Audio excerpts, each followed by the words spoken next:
नमस्कार, मैं हूं पीयूष त्रिपाठी और आप देख रहे हैं हमारा विशेष कार्यक्रम सितारे। हमारे आप सभी दर्शकों का इस कार्यक्रम में स्वागत। दोस्तों, आज बात करेंगे आज के पंचांग के व्रत त्योहार की, साथ ही हम आपको आपका राशिफल भी बताएंगे। आज चर्चा करेंगे कि ऐसा क्या करें जिससे आपकी मनोकामनाएं पूर्ण हो जाए। जी मतलब पूजा के समय, भगवान शिव की आराधना के समय क्या ऐसा करें जिससे आपकी मनोकामनाएं जल्दी पूरी हो जाए। एक किंवदंती है, एक भाव भी है। तो क्या करना चाहिए। इसके अलावा आपके फ़ोन कॉल्स होंगे, आप सीधे फ़ोन करके अपने प्रश्न पूछ सकते हैं। हमारा फ़ोन नंबर है 07714008777। अब से आधे घंटे तक लगातार ये फ़ोन लाइन खुली रहेगी और हमें आपके फ़ोन का इंतजार रहेगा। तो चलिए कार्यक्रम की शुरुआत करते हैं और जानते हैं आज का पंचांग। आज शुभ संवत 2078 शक 1943 सूर्य दक्षिणायन का भाद्रपद महीने की कृष्ण पक्ष की प्रतिपदा तिथि है और दिन सोमवार। आज प्रतिपदा दोपहर को 4:32 तक, शतभिखा नक्षत्र रात्रि को 7:26 तक। आज चंद्रमा कुंभ राशि में होंगे। आज का राहु काल 7:21 से 8:56 तक होगा। तो दोस्तों, ये तो था पंचांग और अब बात करते हैं मनोकामना को पूर्ण करने के तरीके की। कहते हैं भगवान विष्णु को संसार का रचयिता माना जाता है। पालन, सृजन और संहारण, जिसमें पालने का काम भगवान विष्णु का है, वहीं दूसरी ओर भगवान शिव संहारक के रूप में प्रसिद्ध हैं। योग, ध्यान, तंत्र, मन, संगीत अनेक रचनाओं का श्रेय शिव जी को जाता है। भगवान शिव एक महान तपस्वी भी हैं और इसी वजह से उनका अधिकतर समय तपस्या में लीन होता है, ऐसी किंवदंती भी है। समाधि में लीन रहते समय महादेव भगवान नारायण का ध्यान करते रहते हैं और संसार की जटिल से जटिल परेशानियों का निवारण भी करते हैं। ऐसे में अगर कोई भक्तजन भगवान को पुकारे और उसकी भक्ति में सच्चाई थोड़ी सी कम हो तो समाधि में भगवान को उसकी पुकार नहीं सुनाई देती, ऐसा भगत जन मानते हैं। अगर आप ईश्वर तक अपनी बात पहुंचाना चाहते हो तो उसका एक हल है। पुराणों में एक कथा का वर्णन है जिसमें महादेव तक अपनी मनोकामना पहुंचाने का तरीका बताया। कहते हैं भगवान शिव का प्रिय वाहन नंदी है और महादेव के हर मंदिर में नंदी की मूर्ति हमेशा होती है। नंदी न केवल महादेव के वाहन है बल्कि उनके परम भक्त भी हैं। जब कभी भी भगवान समाधि में लीन होते हैं तो जो भी होता है, नंदी भगवान महादेव के समाधि से उठते उन्हें सब जानकारी देते हैं। जब महादेव समाधि में लीन होते हैं तो ऐसे में आपकी पुकार उन तक नहीं पहुंचती, लेकिन एक छोटा सा उपाय करके आप अपने बात महादेव तक पहुंचा सकते हैं। जब भी आप भगवान शिव के मंदिर में जाएं तो अपनी प्रार्थना करते समय नंदी महाराज के पीछे खड़े हों ताकि मनोकामना वो भी सुन सके। महादेव की पूजा के बाद नंदी महाराज के पैर छूकर उनके कान में धीरे से अपनी मनोकामना कहनी चाहिए, ऐसी धारणा है। नंदी महाराज से ये प्रार्थना भी करें कि जब भी भगवान समाधि से उठें तो उनकी मनोकामना पहुंचा दें। नंदी महाराज के दाहिने कान में मुंह लगाकर बोले, अपने एक हाथ से बाएं तरफ के कान को बंद कर लें ताकि दूसरे कान से बात निकल न जाए। ऐसा मान्यता यह है कि महाराज के पास आपकी मनोकामना कहने से भगवान सुन लेते हैं। तो मतलब जब भी महादेव समाधि से उठेंगे तो नंदी महाराज आपकी बात उन तक पहुंचा देते हैं। कहते हैं शिव के ही अवतार नंदी हैं। इसकी एक कहानी है। शिलाद नाम के एक मुनि थे जो ब्रह्मचारी थे। वंश समाप्त होता देखकर उनके पितरों ने उनसे संतान उत्पन्न करने को कहा। अब शिलाद मुनि के सामने बड़ा संकट हुआ, क्योंकि एक तो ब्रह्मचारी और पितर उनसे संतान की कामना करने लगे। तो उन्होंने भगवान शिव को प्रसन्न किया और प्रसन्न करके एक अयोनिज मृत्युहीन पुत्र मांगा। भगवान शिव ने शिलाद मुनि को वरदान दे दिया। जब एक दिन शिलाद मुनि अपनी भूमि जोत रहे थे, उन्हें एक बालक मिला। शिलाद ने उसका नाम रखा नंदी। एक दिन मित्रा और वरुण नाम के दो मुनि शिलाद के आश्रम में आए। उन्होंने देखा कि नंदी अल्पायु हैं। यह सुनकर के नंदी महादेव की आराधना करने लगे। प्रसन्न होकर भगवान शिव प्रकट हुए और कहा कि तुम मेरे ही अंश हो, इसलिए तुम्हें मृत्यु का भय कैसे हो सकता है। ऐसा कहकर भगवान शिव ने नंदी को अपना गणाध्यक्ष बना लिया।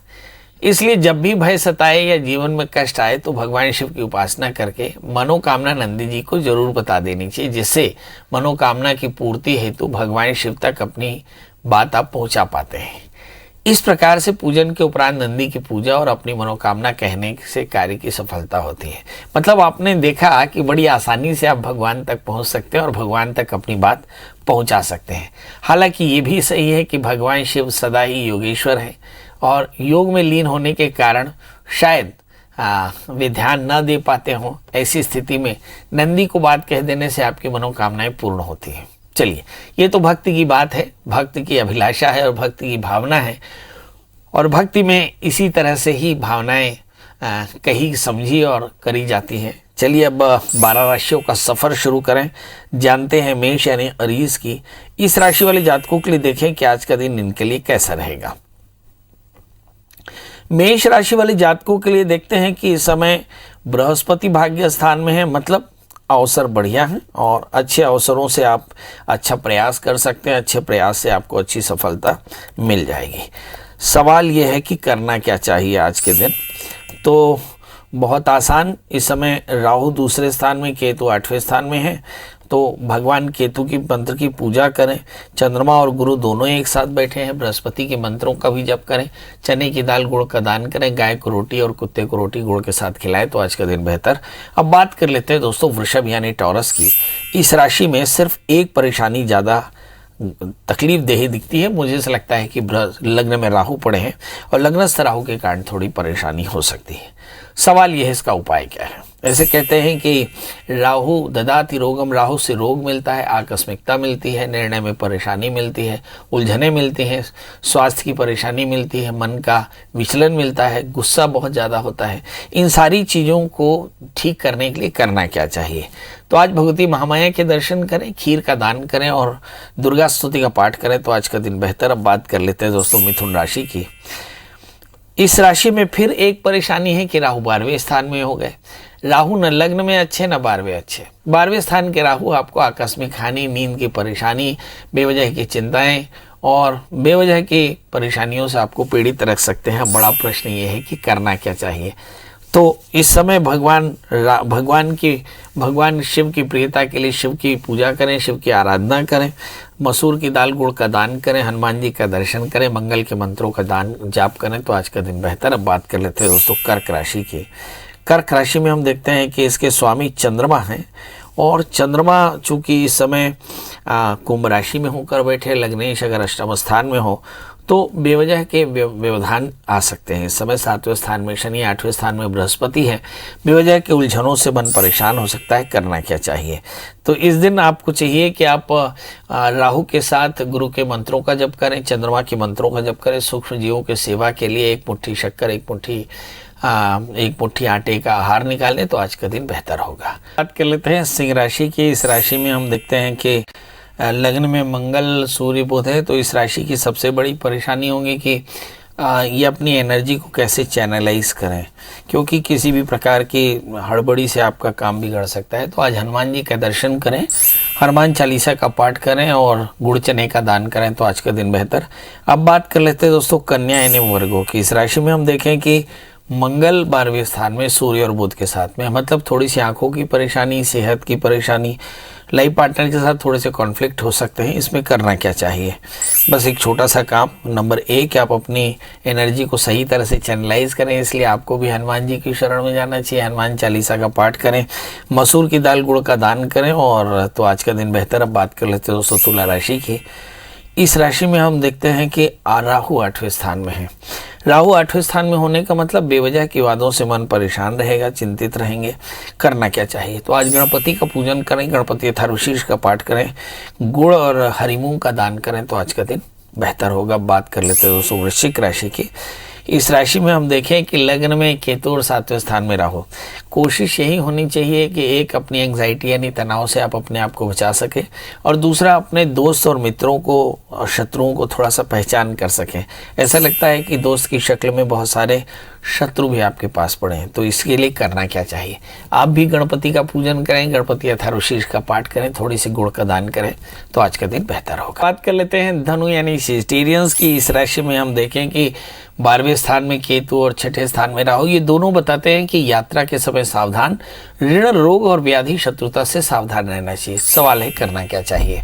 तो राहु के लिए भगवान शिव की पूजा करें, दत्तात्रेय कवच का पाठ करें, काले तिल काले उड़द का दान करें तो आज का दिन बेहतर। अब बात कर लेते हैं दोस्तों मकर राशि की। इस राशि में हम देखें कि जो सूर्य बुध मंगल है वो 8वें स्थान में है।